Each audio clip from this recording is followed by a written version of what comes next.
और मुझे मुजरिम बनाते कि ये असदुद्दीन ओवैसी बहुत बड़ा जालिम है, ये फुला वोट काट देता, फुला ये कर देता। मेरा इतना ही बोलना है कि तुम्हारी जबानों पर असद का नाम नहीं आता तो तुम असद का वोट कैसे पूछते, मुझे पूछो। तुम्हारी जबानों पर मेरी बेटी के हिजाब का नाम नहीं आता, तुम कैसे मेरे वोट के हकदार हो। तुम्हारी जबान पर हुबली की सादात की दरगाह को शहीद कर दिया गया, तुम्हारी जबान पर नहीं आता, मगर तुमको असद का वोट चाहिए। मेरे अजीज दोस्तों और बुजुर्गों, ये भारत की मौजूदा पॉलिटिक्स की रियलिटी है, यह हकीकत है। मैं पॉलिटिकल सेकुलरिज्म को कभी नहीं मानता था, ना मानूंगा। मैं कॉन्स्टिट्यूशन के सेकुलरिज्म को मानता था और मानता रहूंगा। वो सेकुलरिज्म जो भारत की खूबसूरती को बयान करता है।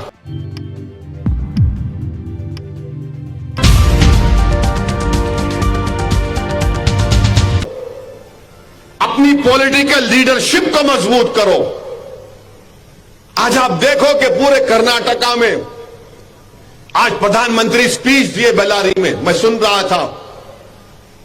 वो बोले बंजारा समाज, आदिवासी समाज, दलित समाज, सब बोले, मगर इनके मुंह से निकलता ही नहीं कभी अल्पसंख्यक समाज। वही देख लो आप, कांग्रेस के लीडर्स की तकरीर सुन लो आप, ये जो दोनों दिल्ली से भाई बहन आए, उन्होंने कभी बोलते, तुम्हारा नाम लेने से डरते और मुझे मुजरिम बनाते कि ये असदुद्दीन ओवैसी बहुत बड़ा जालिम है, ये फुला वोट काट देता, फुला ये कर देता। मेरा इतना ही बोलना है कि तुम्हारी जबानों पर असद का नाम नहीं आता तो तुम असद का वोट कैसे पूछते, मुझे पूछो। तुम्हारी जबानों पर मेरी बेटी के हिजाब का नाम नहीं आता, तुम कैसे मेरे वोट के हकदार हो।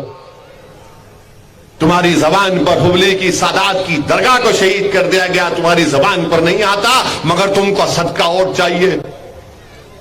मेरे अजीज दोस्तों और बुजुर्गों, ये भारत की मौजूदा पॉलिटिक्स की रियलिटी है, यह हकीकत है।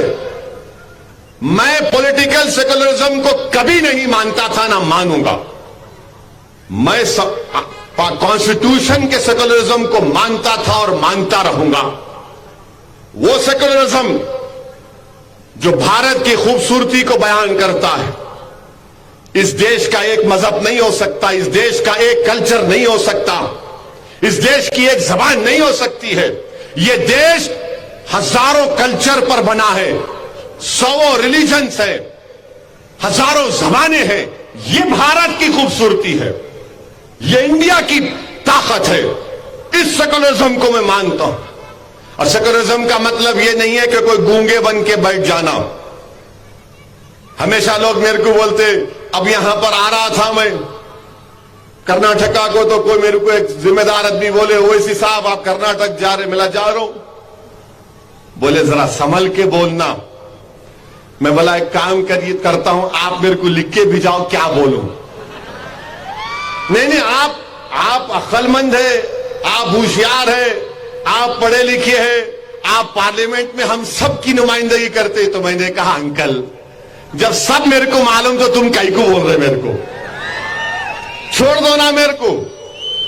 नहीं, जरा कर्नाटका का माहौल अलग है। मिला कोई माहौल अलग नहीं है। मैं जो माहौल में जाता हूं उस माहौल में मिल जाता हूं, मेरे को मालूम।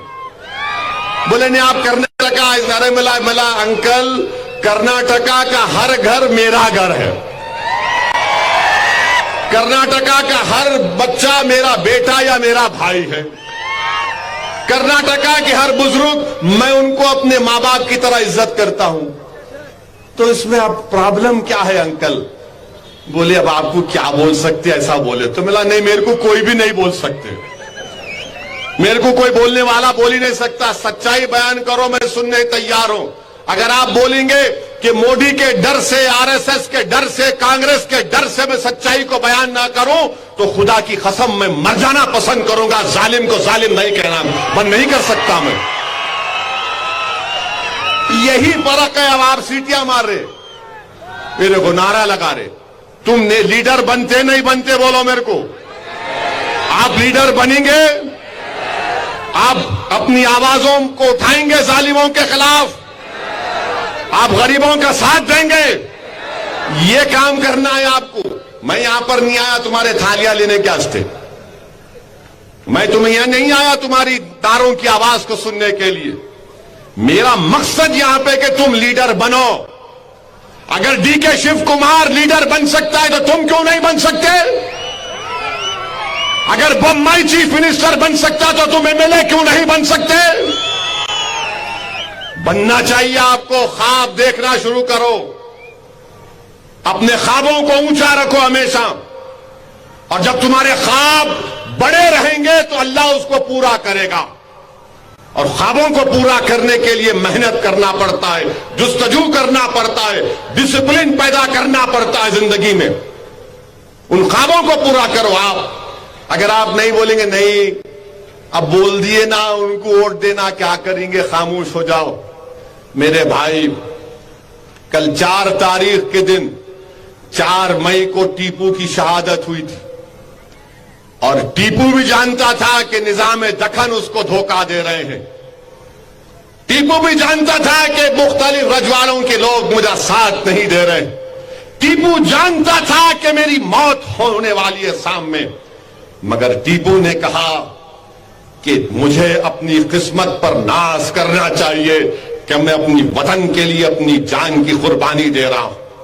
और जब टीपू जमीन पर गिरा तो अंग्रेज टीपू की लाश को आकर देखकर उस पर डर रहे थे उसको हाथ लगाने के लिए, क्योंकि एक मुजाहिद जमीन पर गिरा मगर हाथ में टीपू की तलवार थी, आंखें खुली थी, और ऐसा देख रहा था कि जख्मी शेर देख रहा है अपने हमला करने वाले पर हमला करने के लिए। ये जिंदगी का मिजाज है, ये जिंदगी का मिजाज होना चाहिए, ये भारत से मोहब्बत होनी चाहिए। अगर आज आप खामोश बैठ गए, डर कर मसलहत के नाम पर बुज़दिली के मजाहरे करेंगे, तो फिर 50 साल के बाद या 20 साल के बाद जब तुम बूढ़े हो जाओगे तो तुम उस वक्त शर्मिंदा नहीं होना अपनी आज की हरकत से। अगर आज तुम बहादुर रहोगे, तुम अपनी औलाद को बहादुर बनाओगे और उनसे कहोगे कि सच्चाई के लिए लड़ो, भारत के संविधान ने तुमको इजाजत दी, अपने हक को मनवाओ, तो वो औलाद बहादुर बनेगी, वो लड़ेगी अपने हक के लिए। आपसे निवेदन है कि आप हमारे चैनल को सब्सक्राइब जरूर कीजिएगा, ताकि आपको वो खबरें पहुंचती रहें जिनको गोदी मीडिया नहीं दिखाता है, वो हम आप तक पहुंचाने की कोशिश करते हैं। फिलहाल इस वीडियो में इतना ही, हमें दीजिए इजाजत। आगे फिर मुलाकात होगी आपसे किसी ऐसी खबर के साथ, तब तक के लिए जय हिंद, धन्यवाद।